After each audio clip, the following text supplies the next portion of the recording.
Hello, welcome to Stagehand Sh, the show where we talk about things I learned while being a stagehand. Oh my gosh, where am I? Not Wisconsin, I can tell you that much. So yeah, I moved to New York City. When did I move? September 17th.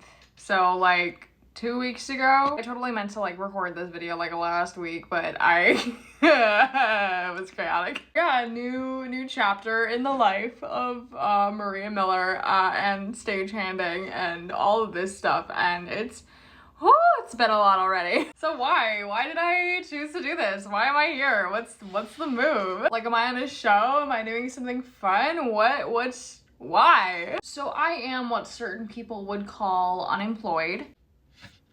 But at the same time, no, not really, I'm working. For example, last week was my first week working here and I worked like 45 hours. So yeah, I'll give more of like an explanation as to why I'm here instead of just like all of this out of context trash. I'm gonna be brutally honest too and not really like try to hide much about like that kind of stuff. So I am a member of Local 470 in Green Bay, Wisconsin. I've been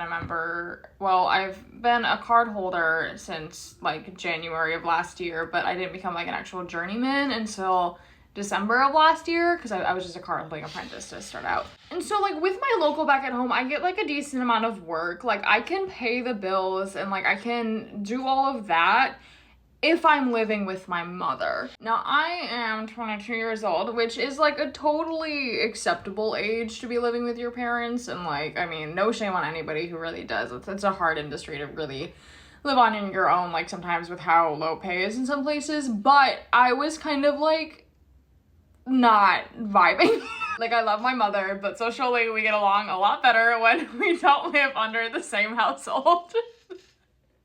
And that's okay. That's just how some like relationships work. It's fine. We also have like very different like organizational styles and lifestyles, and it's very hard to kind of ask people to accommodate to my schedule when I'm working like overnight until like 3 or 4 a.m. and there are like 2 little dogs in the house that just bark their faces off whenever I come in the door. It's just like I don't know. It's not something I really. It didn't feel like the right place for me to be. So like ideally this season I wanted to go back on the road. Like I really wanted to do that. I applied to a bunch of places. I interviewed for a bunch of tours.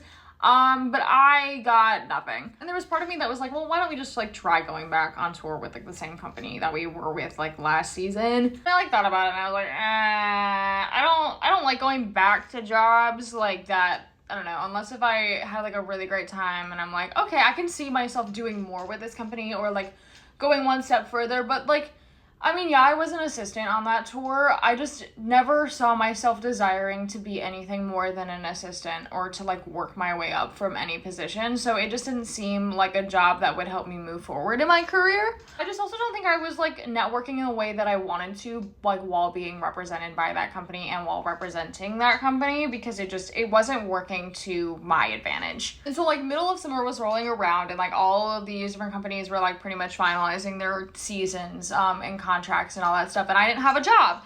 And I applied to like dozens of places. Like I tried to find a contract. It wasn't even necessarily touring contracts. Like I looked at like places where I could sit for like a while or like different places, and I just like nothing felt right and nothing really gave me an offer either. So at some point in the middle of June, I did this thing where I saw 7 shows in like 1 week, or 7 shows in 7 days.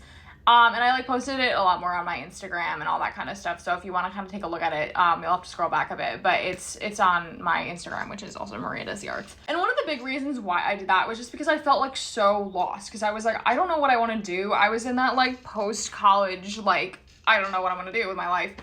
Even though I had a bit of a career move like after college, but then I just kind of dropped it without a plan of what I was going to do next.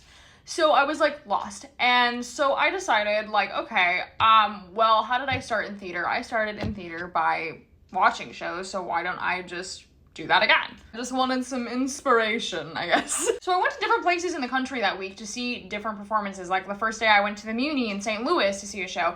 And then the next day I saw the Kite Runner in Chicago. And then Friday I flew to New York to go see Anne Juliet on Broadway and stuff like that. So like a lot of crazy things. Up until that week, like, New York was never really where I wanted to be. Like, I never really saw it as like, oh, I want to end up there, I want to be on Broadway, like that's like the end all be all for me. And it still really isn't. Like, I see it more as like a stepping stone in my career. Even if I were to like ever make it to Broadway and stuff, like I would see it more as like a stepping stone and like not, I guess, like the end of my career, because like I don't want it to end there. I want it to go beyond, you know, what most people would consider, I guess, the end point of theater. So I meet a lot of people that week. That week completely changes my life, and by the end of the week, I'm like, I don't even know if I want to be on tour anymore. I just think I need to be in New York. Which was so weird, coming from an entire life where I just like hated the concept of living in New York and just like hated the thought of ever like possibly, you know, working on Broadway or working on like the theater scene here. And I was like, okay, well maybe I'm just like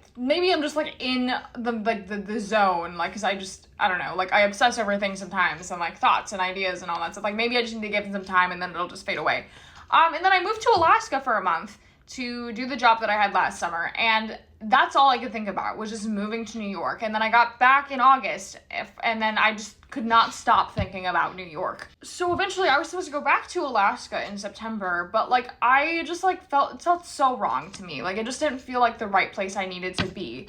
So thankfully my boss kind of let me do that job remotely for a while, and I was able to move here in the middle of September. At this point, I still didn't really have a direction of like why I wanted to be here. I just like knew for some reason like there was something pulling me here, and I didn't know what. And like I still, like 80% of me still doesn't know why I'm here or like any of that. But like I knew that like there was a reason why I was being pulled to this place, and like a reason why I need to be here right now. Because I'm a very like, I don't know, I'm very much so a person that's like, oh yeah, everything happens for a reason. And like there was a reason why I wasn't getting all of these different contracts, and like, well, maybe it's my skill level, maybe it's my resume, maybe I'm just a terrible interviewer.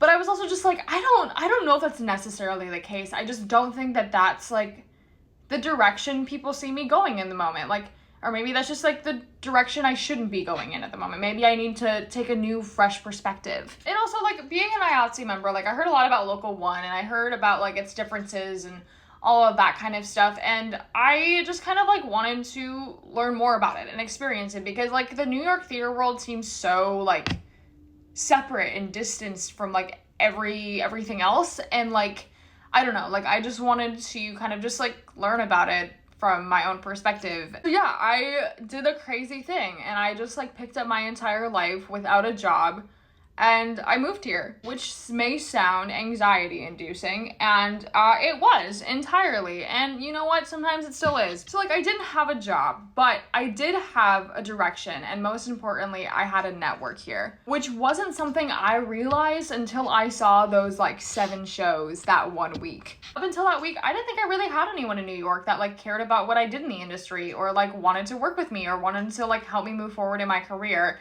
And then I started to realize that there were more and more and more and more people, until my network here became bigger than my network in Wisconsin, which I've been living in Wisconsin for 17 years. And like getting here, I wasn't even expecting to be working for like the first month, because like that's what I was being told and all that stuff. So I'm like just, I don't know, like I'm just in a constant state of shock right now by the fact that I'm actually able to find work and work in New York City. And it's still crazy to me. It's just bizarre. But yeah, I just wanted to give you guys a little update. And it's like I can't really be entirely clear about things, because like I don't know a lot. I'm still learning a lot, but I'll take you along with me on this little learning journey, and let's do this together, because you guys are the ones who got me here, and you guys deserve it. So yeah. All right, stay spicy, y'all.